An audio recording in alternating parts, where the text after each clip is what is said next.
Africa hunts are not the same.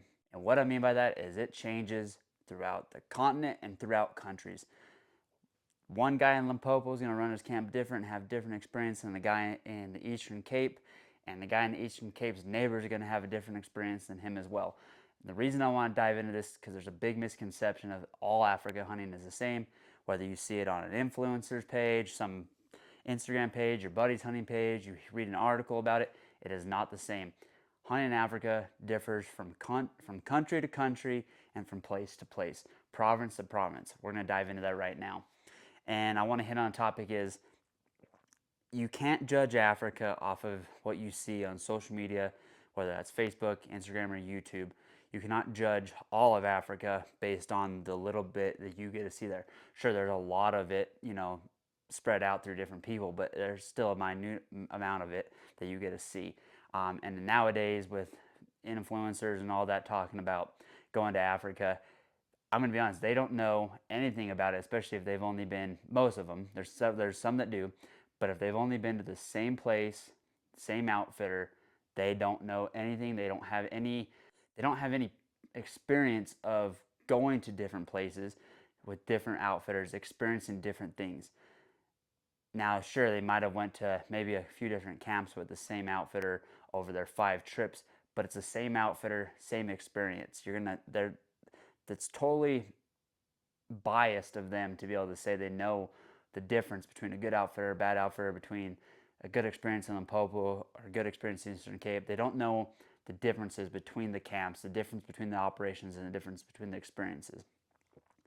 And what I'm getting to by that is it differs with everybody. I just had a guy on social media that we were talking.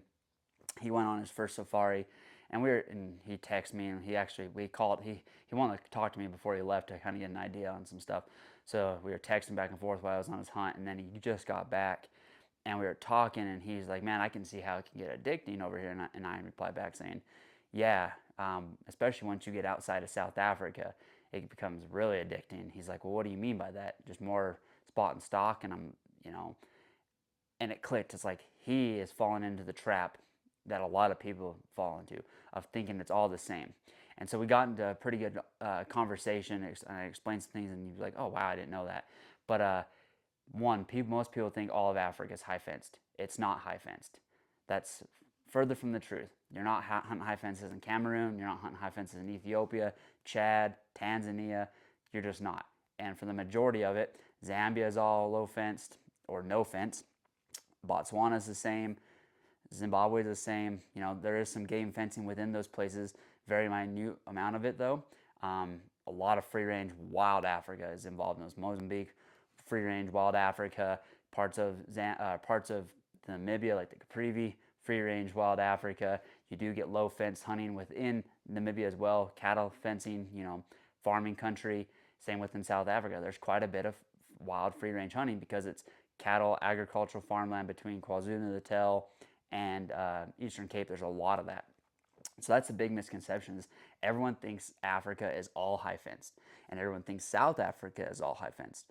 And what I'm talking about here is you can go back and watch my video, the comparison between why South Africa is cheaper than, let's say, Tanzania, and you'll get a good description of why, or the difference between a true wild Africa hunt and a South Africa Namibia hunt, and see the differences there.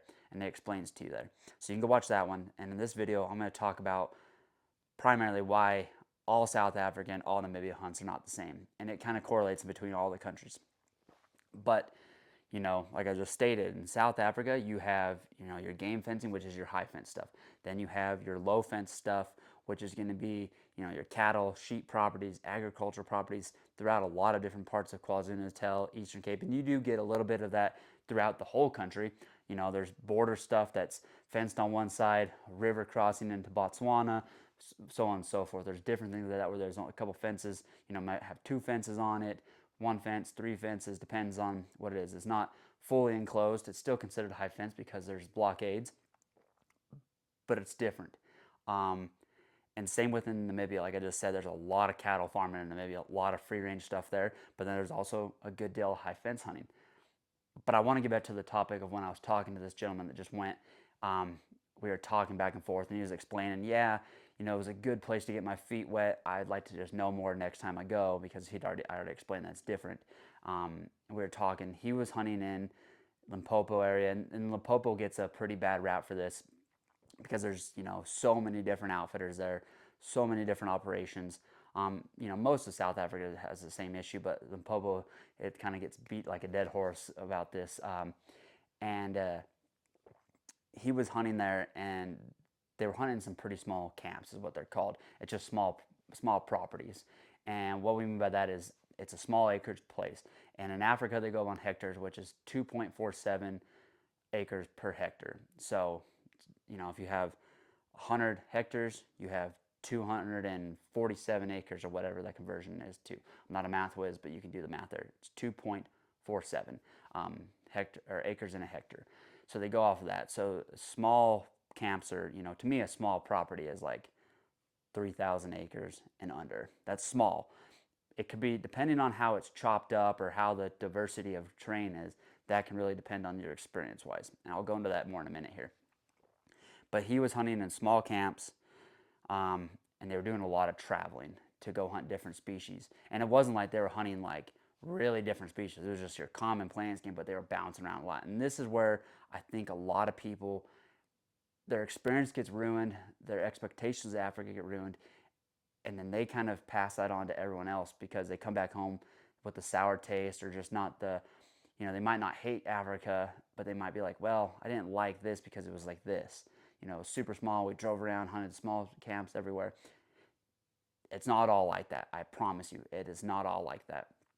And a lot of people get burned on going to Africa if they go with an outfitter that runs an operation like this to where they're bouncing around a lot, hunting small areas, and then it passes on. It's like they come back home and they badmouth it. I had a buddy, I've said this 40 times on videos, but he traded an elk hunt. He's an outfitter here in Wyoming. He traded an elk hunt with a guy in South Africa, and they went over there and they hunted small camps, small areas. They seen the fence the whole time. They didn't enjoy it. The outfitter was a shit show, and it burned my buddy on it. Every time we're even in a group talking, he hates talking about going to Africa. He says he'll never go back. Didn't like it. It was all high fenced, and that couldn't be further from the truth. And so these camps, you do get good quality smaller camps, but they could be a low fence quality camp. Whether it's in KwaZulu-Natal or down in the Eastern Cape or even on the borders of other places. But it could be a low fenced area and be a small acreage place. But the game is free roaming in and out, which is a great, great thing. But you can also have good experiences within high fence smaller places. I'm not a fan of being able to see the fence the whole time, and I'm not a fan of, the super small stuff. But it just depends on how the operation is ran. That's what I'm getting at. The outfitter could have a smaller place but run a great ship, a great operation. He could have every aspect of it dialed in to where you're not hunting the border edge, you're hunting the inside, you're doing a lot of spot and stock, a lot of different stuff. Maybe you're doing a bow hunt, you're sitting at a blind, which to me, I'm not a huge blind guy. I just don't like sitting in them. We don't hunt out of a blind here in Wyoming, not a tree stand guy, so I don't have the same, idea of it as everyone else, like, the Eastern, Southern, Midwestern whitetail hunters that do that regularly and they can handle it. To me, it's like, man, these guys sitting as blind is miserable. But to each their own again, and some people handle it a lot better than me. You can have different setups towards ran better. There's different experiences for it that way, and they're not all the same. Like I said, there's different experiences within these outfitting operations, and you can't judge a book by the cover. And what I mean by that is the cover is that first place you go to. And for this gentleman, luckily he's not judging the rest of the book because he's like, I'm gonna do my homework and go somewhere else. It was good to get my feet wet. But a lot of people judge that cover, they go there the first time, they don't like it, and they don't want to read the rest of the contents, and the rest of the contents is different outfitters, different provinces, different experiences. And so when you're talking about the diversity and difference, a hunt in Limpopo is going to be totally different than a hunt on the Eastern Cape. Different scenery, different terrain, different everything. There's different species. Like, you're not going to shoot a blue diker in Limpopo. You're going to do that along the coastline. You're going to do that, Eastern Cape, KwaZulu-Natal area. That's where you're hunting the blue dikers. That's where you're hunting those species. You're not shooting them way up into Limpopo. And you're not going to shoot a Cape Grice buck up there either. But you're not going to shoot a Sharps Grice buck down in Eastern Cape. You might get lucky and get one in Limpopo. So it's, different species, different areas, different experiences. And so you can't judge, the one influencer that's been to Limpopo province 6 times with the same outfitter, has 150,000 followers. You can't judge her knowledge and expertise on Africa by just watching her stuff, because quite frankly, she knows shit, or he knows shit, and they don't know anything really about experience in Africa as a whole. You got to go all over and experience a lot of different things. I think I've done 10 or 11 different safaris within South Africa, bounced around quite a bit, experienced Northern Cape, KwaZulu-Natal, Limpopo, Eastern Cape, with different outfitters in different places. And I don't know a fraction. I mean, I know a small, minute part of how much different terrain diversity there is and experiences there are within South Africa. I have a good idea because I've experienced it as a broad spectrum, but I don't know everything. And there is, quite frankly, very little amount of people that actually know that much about every detail within just South Africa. Same with Namibia. There's a big diversity, big difference there. I've been there twice, experienced, close to Windhoek, and then I went all the way up into like a Peruvian experience that, which is 100% free range wild Africa. It's There's so many people that have just done a few things and think they can preach to you guys what they expect on a safari, or this is the experience that you're going to get on safari. Hell, it's like, if you watch National Geographic and you see the wildebeest migrations in Kenya and Tanzania, you think, oh, it's just flat everywhere. It's further from the truth. It's not flat in Africa. There's some serious mountains, and even within South Africa, if you're a true mountain hunter and you want to go experience a mountain hunt, go do a Valrybuk hunt, go do a kudu hunt in the mountains in KwaZulu-Natal, or do an Eastern Cape kudu in the mountains. Hunt those big kudu bulls or big eland bulls in the mountains.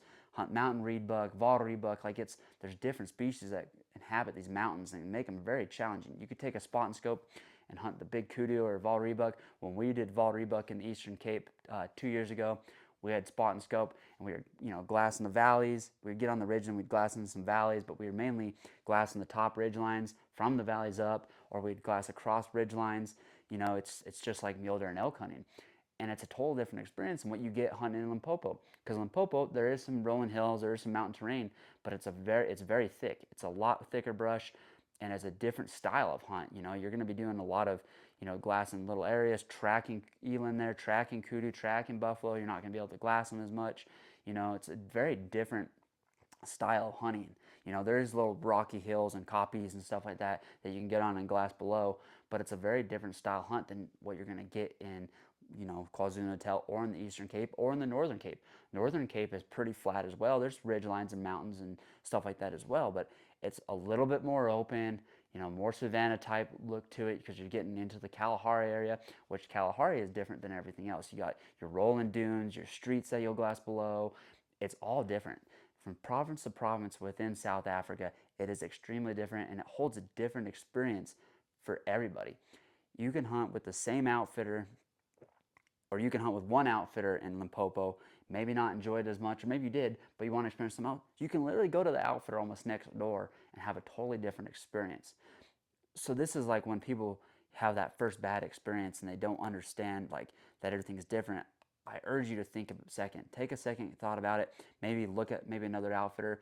You know, think twice about going again. I want you to go to Africa again, even if you had a bad experience, because I do believe it was just the outfitter you went with. Maybe you didn't do your homework as good as you should have. Maybe you bought a cheap auction item at a local banquet, or maybe a buddy of yours told you to go with him because he got some sort of kickback on it. I don't know what it was, but think heavily about going again, because our first safari, we had some hiccups in it. There were some parts that weren't that enjoyable. It could have burned us for life, but we put some common sense into it. Thought, okay, not everyone's the same. You could live in a small town like we do, and if you go to one restaurant here and say, "Oh, that was shit," the rest of them are shit. That's pretty much like everyone goes to Africa with one outfitter and says, "Oh, that was horrible. Everyone else is bad." That the outfitter or the restaurant next door could be a 5-star, fine cuisine, fine game hunting, whatever you want to call it, or however you want to look at it. They're all different. So you don't judge one place. Don't judge the rest of the outfitters by one place, and don't judge all of Africa by someone's social media, because, like I said, there's very few people that can, even within South Africa, can tell you the diversity, the difference, the expectations, the experience-wise of all of it within South Africa. in South Africa has something for everyone. Whether you want to do the mountain stuff like I just talked about, where you're going to go to the Eastern Cape or KwaZulu-Natal and have a mountainous type hunting experience, or you want to, drive around the safari vehicle and get the Africa quote unquote feel for it. You're in the safari truck all the time, driving around looking at animals. Like Limpopo is pretty great for that because, like I said, it's a lot thicker. You're driving through different stuff. The Free State, um, a lot of people bash on the Free State, and it's a lot of people say it's not like hunting Africa because it's pretty much wide open. It's just a different vibe. It's just a different feel. Some people might like it, some people might not. Kalahari's different, Northern Cape's different, Western Cape, Eastern Cape. It's all different, and there's something for everyone. Whether you want to go experience, a 5-star lodge with a swimming pool, spend a lot of time at the camp relaxing, experiencing that, or you want to go to a more rustic kind of just farmhouse style camp. There's options for you to do all this stuff. You know, there's different experiences and different setups for everyone within South Africa. And going to the topic of, you know, finding the outfitter. I've done a plan on your safari, step one. I'll do another one here soon. But, go to the trade shows, become a member of SCI, go to the annual convention that's happening in Nashville. Go talk to these outfitters and say, hey, this is what I'm looking for. This is the experience I want. This is, how I want to experience Africa. And if they don't match with you, that's fine. Go to the next guy and ask him. You don't have to book with the first guy you talk to or the third guy or even the fifth guy. Talk to a lot of different outfitters. Get the Ask them the questions. Like going back to our talk about the high fence thing, ask them these questions. How big is your property? If it's high, okay, first off, high fence or low fence, depending on what cup of tea you want. Second, how big is your property? Third, is there smaller camps within inside the property? What I mean by that is, you might have 10,000 acres, but there might only be 1,500-acre camps within inside that. They have it all chopped up. To me, I rather hunt one big area or an area that has, maybe two separate camps within inside that because it's funner that way. You're not opening fences, you're not driving through stuff, and you're not experiencing the high fence feel to it. You're gonna have, we hunted an area in Namibia that was 30,000 acres, and we never saw the fence the entire time because we hunted the inside of the hunting area. The camp was located dead heart in the middle of the hunting camp or into the property, and we never saw the fence the entire time we were there during the 7-day safari. And we saw all sorts of different game. We just experienced it. It felt like you're in true wild Africa.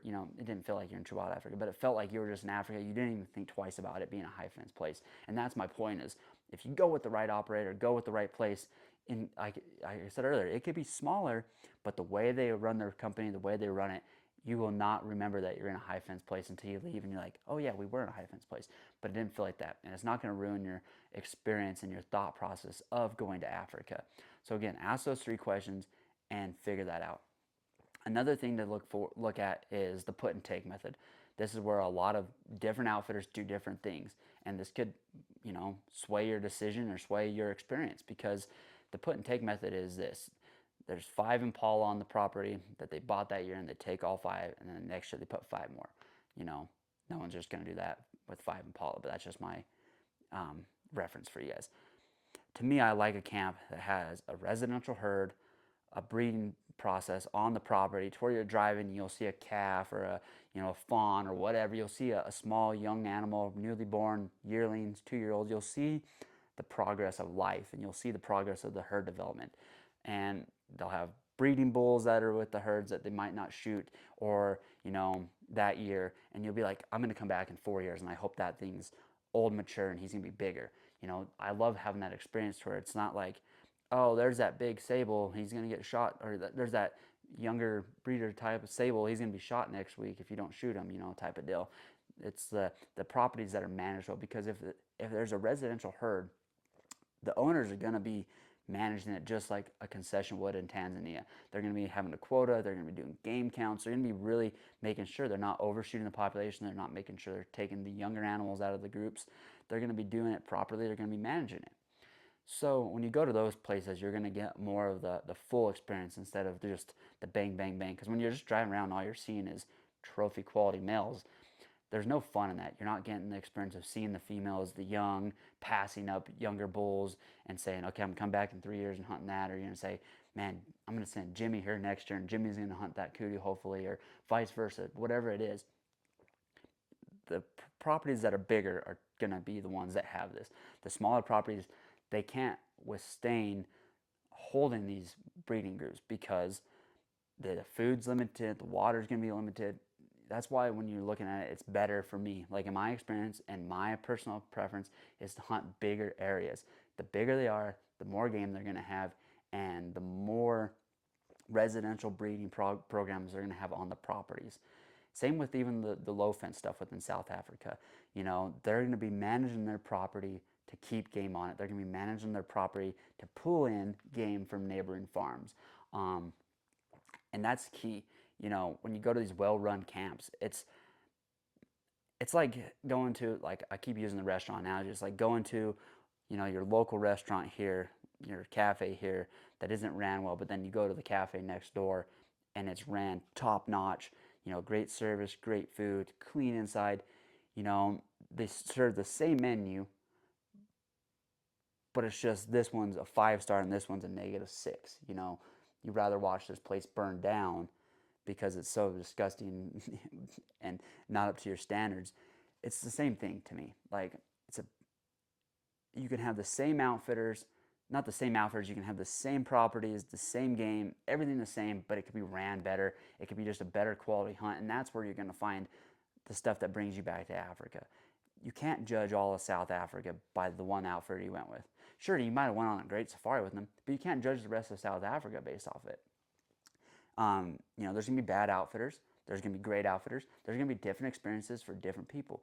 And that's what I want people to do is keep an open mind when they're going to South Africa for the first time is, okay, what are we wanting to experience? You know, make sure when you're booking your hunt that you're not just trying to get the cheapest deal. You know, because if it's too good to be true, it probably is. You're going to be getting shafted somewhere along the way. You know, your experience is going to be getting diminished at some point in time on the safari. And maybe you don't get anything like that, but maybe the staff gets something. You know, maybe the staff is not getting paid very well. Maybe they're getting treated poorly. It's just different things along the way. So try not to base it on the cheapest hunt you get. I know everyone has different financial means than others, and I know money is important.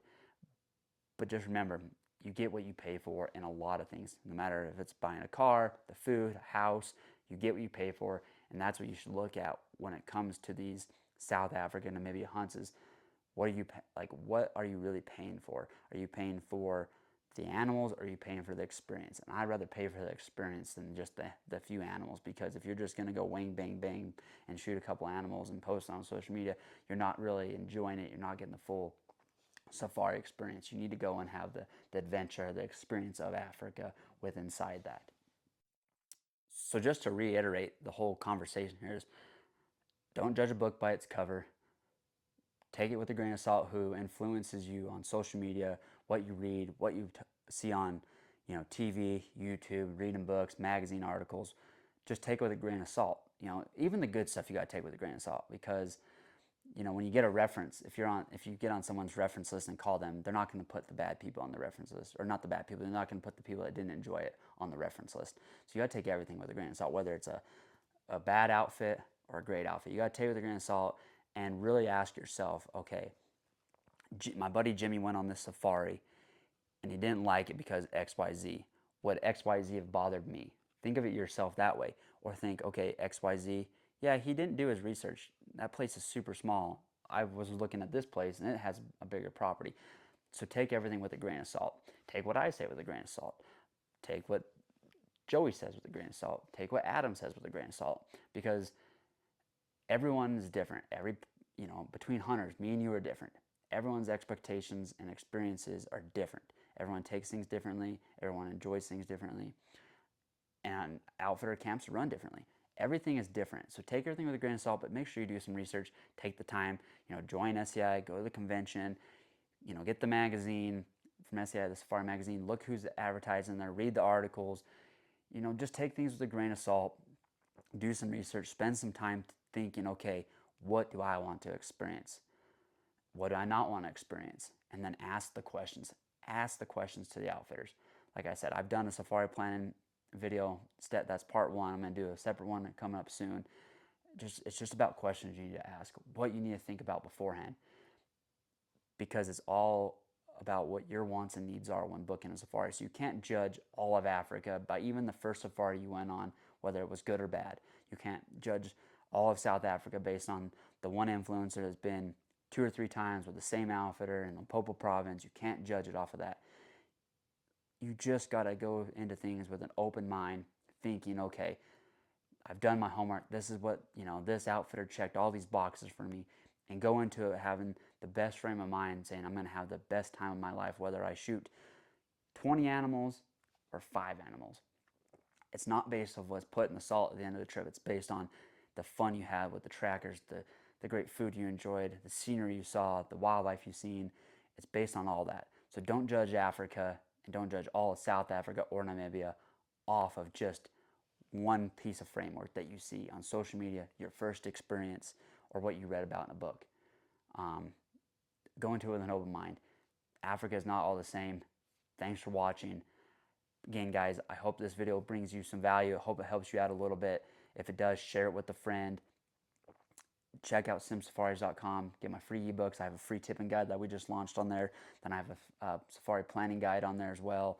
I have my free Safari 101 course where I share my 16 plus safaris knowledge with you guys, what I've learned from that, and what I've learned from over 30 international hunts total.